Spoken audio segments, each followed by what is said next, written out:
rodas de jumento, do camelo. Então, o transporte, a ida, era um pouquinho meio que dificultosa. Alguns viajavam, atravessavam o mar, sabendo que Cristo estava em um lugar. E Jesus Cristo estava sempre rodeado de uma multidão. Porém, quando nós lemos o Evangelho de São Marcos, no capítulo 5, nós vamos perceber que Cristo aqui agora não está acompanhado de uma multidão. Ele está indo ao encontro de apenas um homem. E a observação, este homem está em um lugar chamado Ilha, ou aldeia de Gadara, ou dos Gadarenos, assim era conhecido as pessoas daquele lugar. E Cristo pega o seu barco e resolve ir a este lugar, a Ilha dos Gadarenos. Interessante, meus amados irmãos, é que se os discípulos parassem, pastor Sadak, e questionassem a Jesus, eles iriam questionar mais ou menos assim: mestre, o que é que o Senhor vai fazer em Gadara? Por quê? Porque em Gadara não tem nada de especial. A ilha de Gadara era uma ilha que as pessoas que conviviam naquele lugar, elas viviam com a criação de porcos. Eles criavam porcos para vender, e esses porcos eram utilizados para sacrifício a ídolos, a deuses pagãos. Era um lugar um pouquinho meio que sombrio. Era um lugar onde as casas, a comunidade, as pessoas não queriam estar. As casas tinham perdido o valor. Por quê? Porque nesse lugar existe um homem. E este homem está possuído de uma legião. Observação. Legião, para que os irmãos entendam, era equivalente a 1.000 ou 6.000 soldados romanos. Então entenda que aqui tem um homem que está possuído por aproximadamente entre 1.000 a 6.000 espíritos. E esta possessão é tão terrível que as pessoas vivem com medo. Esta possessão aqui, este homem, ele domina esta localidade. Perceba que quando Cristo chega a Gadara, quando Cristo pisa os pés à margem de Gadara, nenhum representante político, nenhum representante ou líder comunitário vai até Cristo. Que vai, é o homem que está possuído da legião. E a pergunta é: como é que ele soube? Quem mandou mensagem? Quem avisou que Cristo estaria em Gadara? A verdade é que ninguém mandou mensagem, ninguém avisou. Mas o mundo espiritual é muito rápido. O mundo espiritual se comunica de uma forma muito rápida. E quando Cristo pisa os pés lá, aquela legião que dominava aquele território, ele não dominava apenas a vida deste homem. Ele não dominava apenas a vida daquele rapaz. Não, essa legião, que são espíritos caídos. Eles regiam, dominavam, governavam toda aquela província, todo aquele território. De maneira que eles sabiam, quem entravam e quem saía. De maneira que eles percebiam, sabiam quem era morador dali e quem não era. Porque o mundo espiritual, ele conhece quem chega e quem entra. E quando Cristo pisa os pés ali, os demônios estão percebendo para a direção para onde ele está tomando. Os demônios estão percebendo para a direção que o barco está indo. E eles dizem: olha, está chegando aí em Gadara alguém que vai pôr em ameaça os nossos projetos. Alguém que vai derrubar o nosso ninho. Alguém que vai destruir os nossos projetos.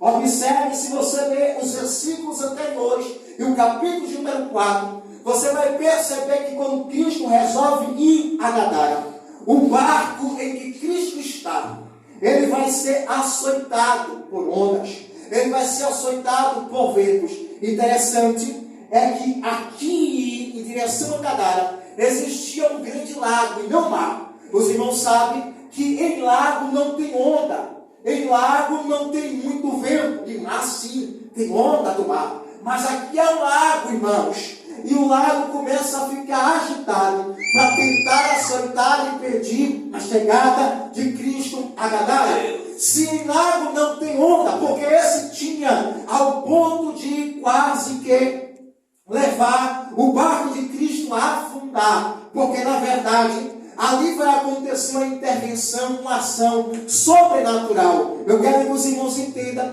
que até os espíritos têm poder de intervir e provocar fenômenos naturais na natureza. de maneira que eles começam a aceitar o barco de Cristo. Observe que toda vez que Deus nos comissiona em uma missão, toda vez que Deus nos dá uma tarefa, toda vez que Deus nos dá uma missão para fazermos, sempre haverá dificuldade, sempre haverá barreira.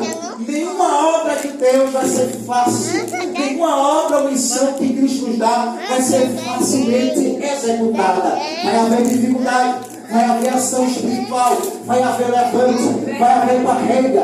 Toda vez que Deus nos dá uma missão, o diabo fica observando. O diabo vai tentar fazer de tudo para nos abater, para nos tirar do propósito, para tentar fazer que entendemos ou desistimos que aquilo que nós estamos fazendo não é a vontade de Deus. Então Cristo pega o barco e diz: eu vou a Gadara, porque Gadara tem nome que para a sociedade está esquecido, que para a sociedade não tem valor, mas que para mim é um vaso escolhido. Jesus, mas quem é este homem? É algum morador com poder financeiro de Gadara? Não. Jesus, mas quem é este homem? É alguém de influência em Gadara? Também não. Jesus, mas quem é este homem? É um político de Gadara ou líder comunitário? Não. Quem é este homem, Jesus, que o Senhor está guardando as 99 ovelhas e indo à direção dele? Jesus quer responder: é alguém que para a sociedade não tem valor, é alguém que para a sociedade está esquecido, é alguém que muitos olham e dizem não tem mais jeito, mas que para mim é um vaso escolhido. A Bíblia diz que Cristo pega o barco e vai a Gadara. Quando Cristo pisa os pés, o diabo recebe o Senhor da possuindo aquele homem, e ele diz: o que vieste fazer aqui, Jesus? Quando ele diz o que vieste fazer aqui, ele está dizendo: não era para o Senhor vir, não era para o Senhor chegar, não era para o Senhor tomar essa atitude.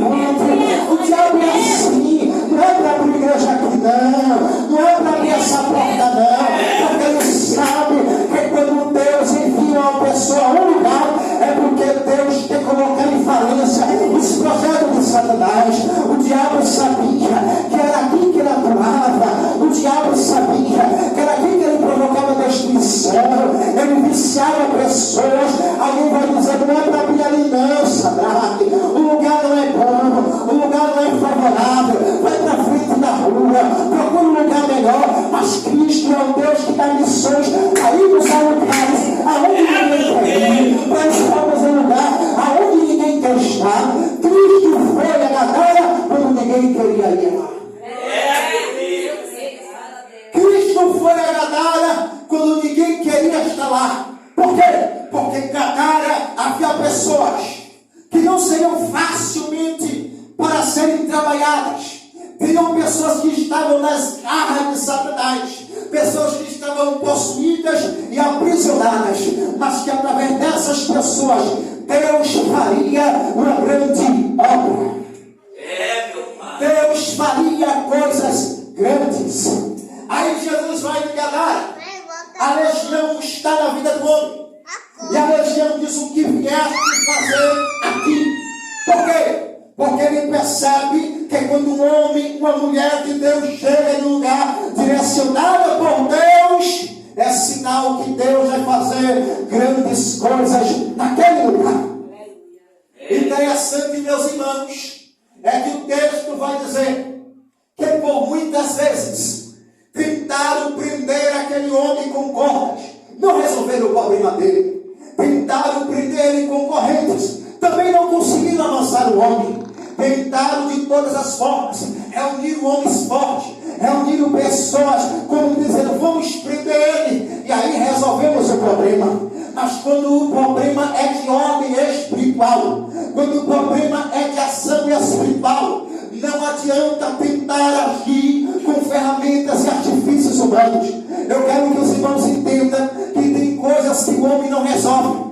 Tem enfermidades que o médico não cura. Tem enfermidades que você faz tanto exame, procura especialistas, bate em tanta porta, e ele diz: eu não consigo descobrir o que você tem. Parece que você não tem nada, mas a pessoa está sofrendo, mas a pessoa está presa. Tem coisas que o remédio não consegue solucionar, tem coisas que o psicólogo não consegue solucionar. Tem coisas que o cientista não consegue solucionar. Tem coisas que o homem mais sábio, inteligente da terra não consegue resolver. Porque quando algo é de ordem espiritual, somente alguém direcionado por Deus para poder resolver. Lembra quando o rei Nabucodonosor, ele teve um sonho. O sonho era espiritual. Mandaram chamar os magos não resolveram. Mandaram chamar os astrólogos não resolveram. Mandaram chamar os encantadores também não resolveram. Mas quando chamaram Daniel resolveu. Por quê? Porque Daniel tinha a revelação, a intimidade da parte de Deus, e Deus deu a solução. Tentaram ajudar aquele homem, prenderam em correntes, mas não tiveram a solução. Mas quando Cristo chegou lá, ele deu jeito naquilo que o homem não pode dar jeito. Eu vou profetizar, levante a sua mão, levante a mão para receber a palavra profética. Eu quero profetizar que aquilo que até hoje você não conseguiu solucionar, os problemas que até hoje você não conseguiu resolver, o meu Deus vai entrar em ação e vai dar jeito naquilo que aparentemente não tinha mais jeito.